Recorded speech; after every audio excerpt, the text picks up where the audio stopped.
بسم اللہ الرحمن الرحیم. السلام علیکم. کے ٹی وی پوڈ کاسٹ کے ساتھ میں ہوں بلال ہاشمی. پروگرام میں ہمارے ساتھ موجود ہیں ڈاکٹر حسن انا صاحب. السلام علیکم ڈاکٹر صاحب. وعلیکم السلام. کیسے ہیں آپ؟ خیریت سے؟ الحمد للہ. بہت بہت شکریہ، آپ اپنے قیمتی ٹائم سے ہمیں وقت دیتے ہیں اور ٹائم نکالتے ہیں ہمارے لیے. آپ کا بھی بہت شکریہ، آپ اتنی اہم ٹاپک پہ بات کرنے کے لیے مجھے بلاتے ہیں. یہ تو ہمارے کوسچن آتی رہتی ہے. ڈاکٹر صاحب مجھے یہ بتائیں، میں نے قادیانیوں سے سنا ہے کہ ان کے لٹریچر میں کوئی اس طرح کا ہے کہ جہاں پہ جھوٹا مدعی نبوت، یہ جو قادیانی پیدا ہوا قادیان کے کسی علاقے میں، تو اس کا ذکر بھی قرآن مجید میں موجود ہے؟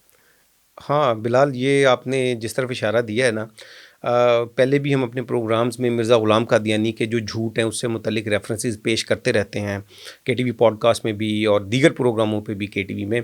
اب دیکھیں کہ جھوٹ، وہ کہتے ہیں نا کہ جھوٹ کا کوئی پاؤں سر نہیں ہوتا. ایسے ہی ہے. ٹھیک ہے نا. اور پھر جھوٹ، قادیانی جو ہے نا صرف جھوٹ نہیں بولتے. ٹھیک ہے، یہ پراپر منظم انداز میں پروپیگنڈا وارفیئر جو ہے نا وہ چلاتے ہیں، اور وہ چلا رہے ہیں بالکل. ٹھیک ہے. اور مرزا غلام قادیانی کو آپ یہ دیکھیں کہ سائیکولوجیکل وارفیئر کے ٹول کے طور پر مسلط کیا گیا برطانوی سامراج کی جانب سے اور صہیونی سامراج کی جانب سے. اور اس کو وہ سارا اس کا کانٹینٹ جب آپ پڑھیں گے نا تو وہ جھوٹ تو ہے ہی ہے، لیکن وہ پروپیگنڈا وارفیئر ہے پراپر.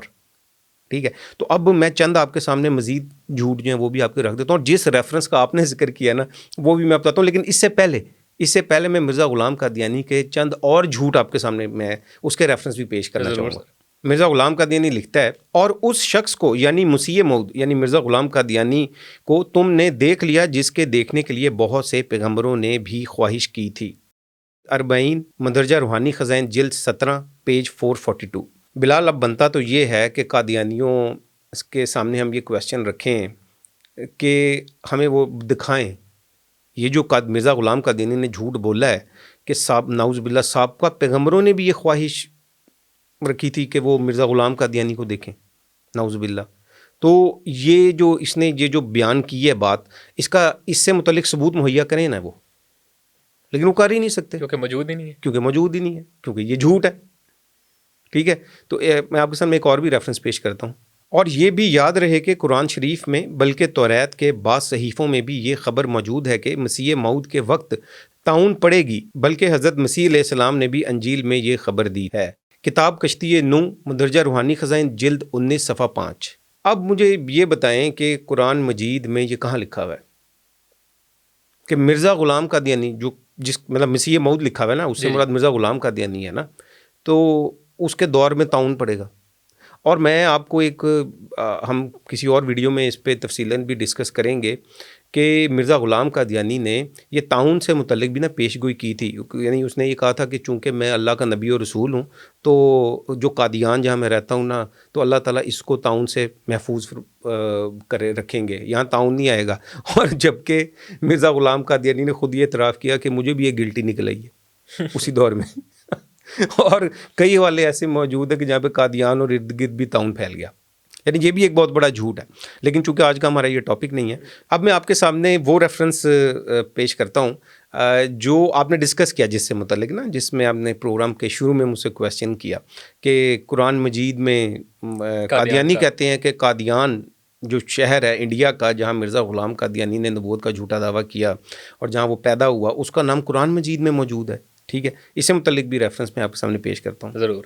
مرزا غلام قادیانی لکھتا ہے کہ 3 شہروں کا نام اعزاز کے ساتھ قرآن شریف میں درج کیا گیا ہے: مکہ اور مدینہ اور قادیان.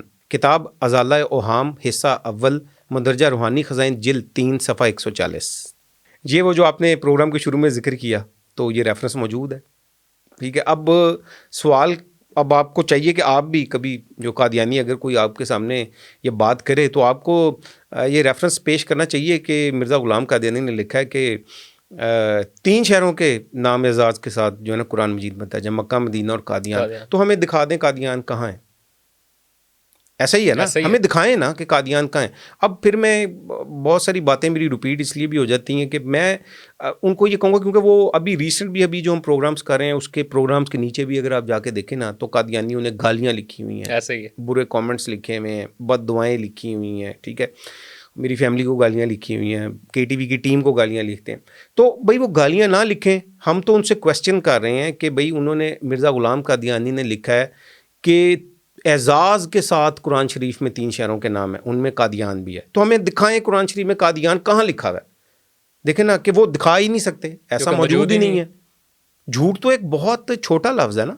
کذاب اس لیے کہا جاتا ہے بہت بڑا جھوٹا, ٹھیک ہے نا. کذاب اسی کو کہا جاتا ہے جو کہ بہت بڑا جھوٹا ہو, ٹھیک ہے. اور بلکہ ان کو یہ تو ایک قسم کا وہ سلسلہ ہے جھوٹے جو احادیث کو اگر آپ پڑھیں گے نا اس سے متعلق, تو یہ تو جھوٹے نبوت کے جو دعوے دار ہیں یہ اصل میں اگر آپ اسلامی تعلیمات کو پڑھیں گے تو آپ کو پتہ چلے گا یہ دجال کی کڑی کا ایک سلسلہ ہے, ٹھیک ہے نا. مطلب کہ یہ دجال کی پارٹی کے لوگ ہیں اصل میں. یہ آسان لفظوں میں اگر آپ سے تجزیہ کرنا چاہوں تو جو اس طرح سے کریں گے. تو قادیانیوں کو چاہیے کہ وہ بھی ہمیں بتائیں کہاں ہیں, گالی نہ نکالیں ایسے ہی, ٹھیک ہے نا, گالی نہ نکالیں, ہاں ہمیں ثبوت پیش کریں, بتائیں قرآن شریف میں. اور اگر کیونکہ لکھا ہی نہیں ہے تو پھر مرزا غلام قادیانی پہ لعنت بھیج کر اسلام قبول کر لیں. اچھا, ابھی بات چیت کے دوران نا مجھے مرزا غلام قادیانی کا ایک اور ریفرنس یاد آ گیا. مطلب اس کے جو جھوٹوں کا کیونکہ ذکر ہو رہا ہے, اب اس کے اتنے زیادہ جھوٹ ہیں کہ اگر ہم بیان کرنا شروع کریں گے نا تو میرا خیال ہے کہ ہمارے یہ پروگرامز پتہ نہیں کتنے ہزار گھنٹوں پہ محیط ہو جائیں گے. یعنی اتنے اس کے جھوٹ ہیں ایسے ہی. اچھا, اس نے ایک اور دیکھیں نا کتنا بڑا جھوٹ بولا اس نے کہا کہ ایک ریفرنس اس کا جو ہے نا وہ یہ ہے کہ لوگوں نے تو مجھے برا بھلا کہا یا مجھے گالیاں دی لیکن میں نے کسی کو گالی نہیں دی, ٹھیک ہے. یعنی یہ کتنا بڑا جھوٹ ہے اس کے لٹریچر کا ایک اتنا بڑا حصہ جو ہے وہ اپنے مخالفین سے متعلق ہے جن کو اس نے گالیاں دی ہیں, بد دعائیں دی ہیں, ٹھیک ہے, اور منظم انداز میں دی ہیں. بالکل. مرزا غلام قادیانی لکھتا ہے کہ مجھ کو گالی دی گئی, میں نے جواب نہیں دیا. کتاب مواہب الرحمن مندرجہ روحانی خزائن جلد 19 صفحہ 236. اب یہ بھی کتنا بڑا جھوٹ ہے, ٹھیک ہے. ہم نے پروگرامز میں پہلے بھی آپ کے سامنے ریفرنسز ہم نے پیش کرتے رہتے ہیں, اور کے ٹی وی کے پروگرامز میں بھی, کے ٹی وی پوڈ کاسٹ میں بھی, کہ مرزا غلام قادیانی نے اپنے مخالفین کو کس قدر غلیظ اور گندی گالیاں دی ہیں. ان کو کنجریوں کی اولاد کا, ان کی عورتوں کو کتیوں سے تشبیہ دی, نعوذ باللہ, اللہ معاف فرمائے. یعنی اور اس قسم کے الفاظ, یہ مطلب کہ کیا کیا کچھ نہیں کہا اس نے, حرام کار, بدکار, یعنی استغفر اللہ, اتنا کچھ اس نے جو کہا. بلکہ ہم اور پروگرامز میں بلکہ یہ ریفرنس بھی پیش کریں گے, صرف مسلمانوں کو یا اپنے مخالفین کو ہی نہیں بلکہ ہندوؤں کو بھی گالیاں دی اور گندی شعر و شاعری کی ہے اس نے ہندوؤں کے خلاف بھی. اس سے متعلق بھی ہم ایک پروگرام جو ہے نا وہ کریں گے اور میں ریفرنس جو ہے نا وہ پیش کروں گا. لیکن پروگرام کے آخر پر میں ایک دفعہ پھر مرزا غلام قادیانی کے چند وہ ریفرنس دوبارہ پیش کرنا چاہوں گا جو اس نے بیان کیے ہیں جھوٹ بولنے سے متعلق. ضرور, ٹھیک ہے نا. مرزا غلام قادیانی جو ہے وہ لکھتا ہے کہ جھوٹ بولنا ایسا ہے جیسے گوں کھانا. مرزا غلام قادیانی کہتا ہے کہ جھوٹ بولنا کتوں کا طریق ہے. مرزا غلام قادیانی کہتا ہے کہ جو ایک بات میں جھوٹا ثابت ہو جائے اس کا اعتبار نہیں رہتا پھر کسی بات میں. ایسا ہی ہے نا, اور یہ ریفرنس ہم پہلے بھی پیش کر چکے ہیں, ٹھیک ہے. تو اب ہم یہ کہیں گے قادیانیوں سے کہ قادیان کا نام قرآن مجید میں ہمیں ڈھونڈ کر دکھائیں اور ثابت کریں. اور چونکہ وہ کر ہی نہیں سکتے اور بالکل بھی نہیں کر سکتے وہ, تو اس لیے وہ مرزا غلام قادیانی پہ لعنت بھیجیں اور اسلام قبول کر لیں. بہت شکریہ ڈاکٹر صاحب, آپ نے دوبارہ ایک احسن طریقے سے معاملات کو سمجھایا اور سولو کیا.